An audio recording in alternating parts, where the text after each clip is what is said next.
Selama proses penyidikan yang dilakukan, Barreskrim Polri telah menetapkan 4 orang tersangka. Yang pertama, Barada RE. Yang kedua, Bribka RR.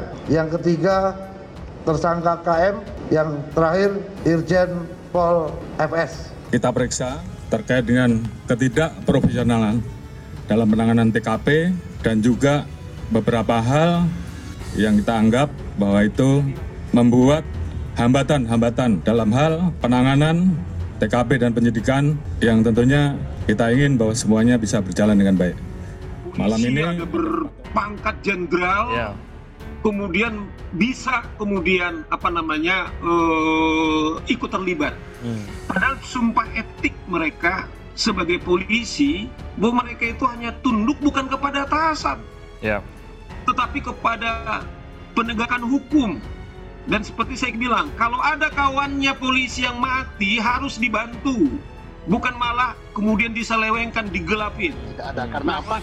Tidak terbukti tembak-menembak. Kapolri sendiri, Kapolri ini yang ngomong, pimpinan tertinggi Polri, ini kasusnya pembunuhan. Nah, oleh karena itu saya kira kejahatan yang sangat terstruktur, sangat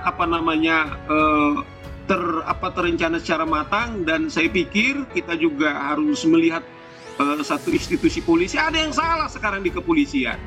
Bayangkan seorang jenderal, dia tahu ada tindak kriminal, bukan naluri kepolisiannya, naluri kemanusiaannya kemudian tergerak, bahkan menutupi. Nah, ini juga sekarang menjadi diskusi-diskusi, kemudian menjadi diskursus di publik, ada apa di polisi?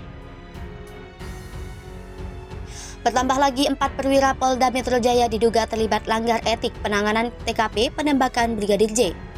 Penyidik Inspektorat Khusus menempat 16 perwira Polri di tempat khusus atas dugaan pelanggaran etik kepolisian, tidak profesional dalam menangani tempat kejadian perkara penembakan Brigadir J di Kompleks Polri Duren 3, Jakarta Selatan. Kepala Divisi Humas Polri Irjen Pol Dedi Prasetyo saat dikonfirmasi di Jakarta, Sabtu 13 Agustus, menyebutkan jumlah ini bertambah dari hari sebelumnya, Kamis 11 Agustus, sebanyak 12 orang. Dedi menjelaskan, hasil pemeriksaan dan gelar perkara yang dilakukan Jumat 12 Agustus malam, ditetapkan 4 orang perwira menengah di Polda Metro Jaya menjalankan penempatan khusus di Biro Provos Mabes Polri. Mengerikan, ternyata Brigadir J simpan rahasia besar Verdi Sambo. Hotman Paris kaget. Fakta mengerikan kembali tersaji di balik kasus pembunuhan berencana Brigadir Nofriansah Yosua Huta Barat alias Brigadir J.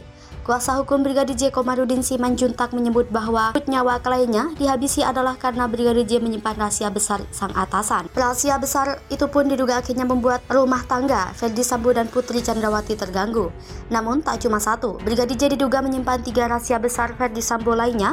Hal tersebut yang belakangan diduga jadi motif Verdi Sambo tega menghabisi nyawa ajudan kesayangannya itu. Dalam tayangan televisi dipandu Hotman Paris, Komarudin Simanjuntak belak-belakan.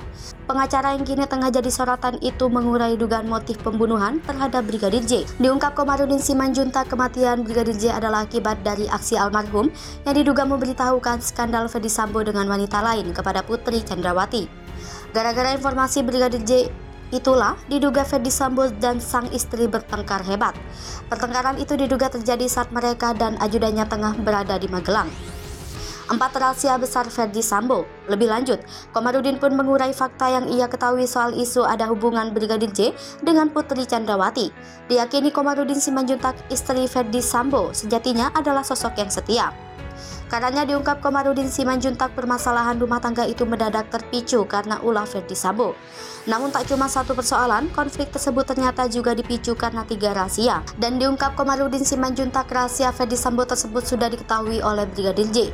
Pengacara Brigadir J bongkar dugaan kliennya mengetahui 4 rahasia besar Verdi Sambo, termasuk soal asmara dengan wanita lain.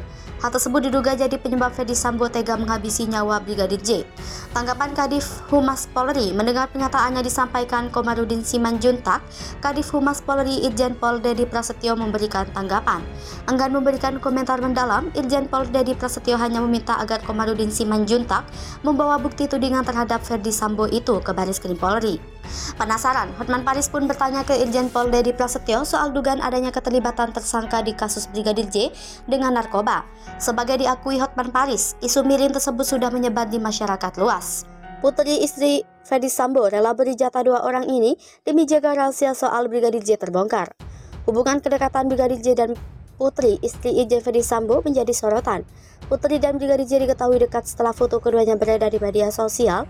Putri pegang tangan Brigadir J. Belakangan terungkap jika ada dua sosok pria lain yang pernah dijanji beri jatah oleh Putri Chandrawati. Orang itu bukan Brigadir J.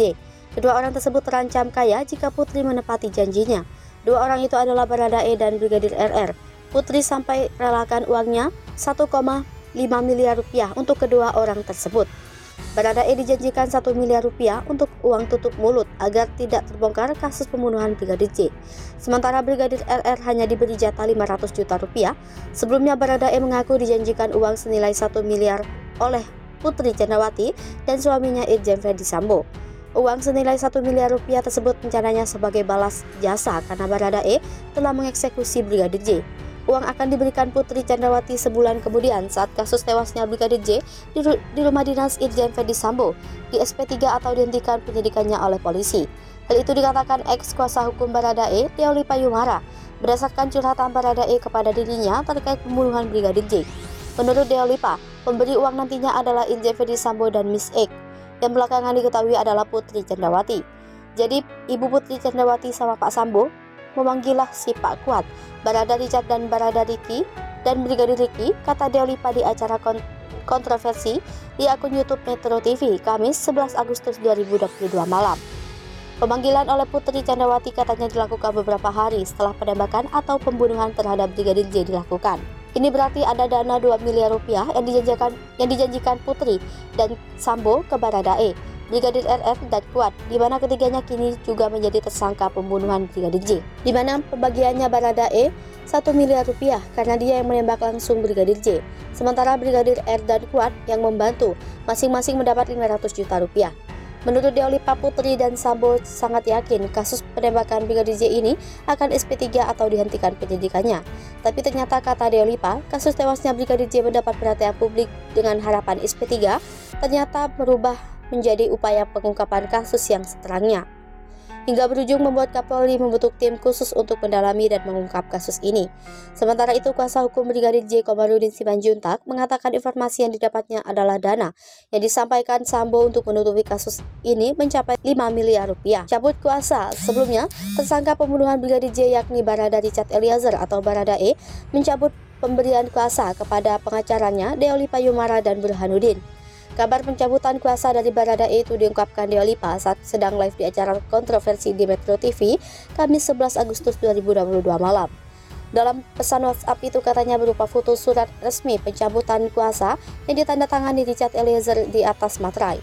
Ia kemudian membacakan surat pencabutan kuasa itu yang disebutkan dalam surat ditandatangani langsung oleh Barada Richard Eliezer. Deolipa menilai surat pencabutan kuasa sangat janggal, apalagi bahasa yang digunakan sangat bahasa hukum dan ia tidak yakin pencabutan kuasa benar-benar atas kemauan Barada Eliezer.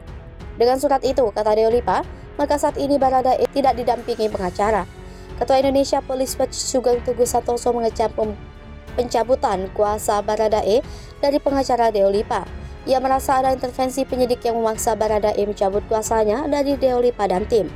Pengacara berhak menyampaikan satu pernyataan di depan publik untuk mempertahankan prinsip-prinsip hukum yang diperlukan, kata Sugeng. Menurutnya terjadi konflik saat Kabarreskrim mengkritik pengacara Baradae saat Kapolri mengumumkan Irjen Verdi Sambo sebagai tersangka. Pengacara apapun posisinya bekerja untuk membuat satu proses menjadi lebih bertanggung jawab, kata Sugeng. Karenanya Sugeng yakin pencabutan kuasa Baradae dari Deolipa dan tim dan intervensi dari penyidik. Menurutnya, pengacara tidak bisa diintervensi dan tidak bisa dipengaruhi.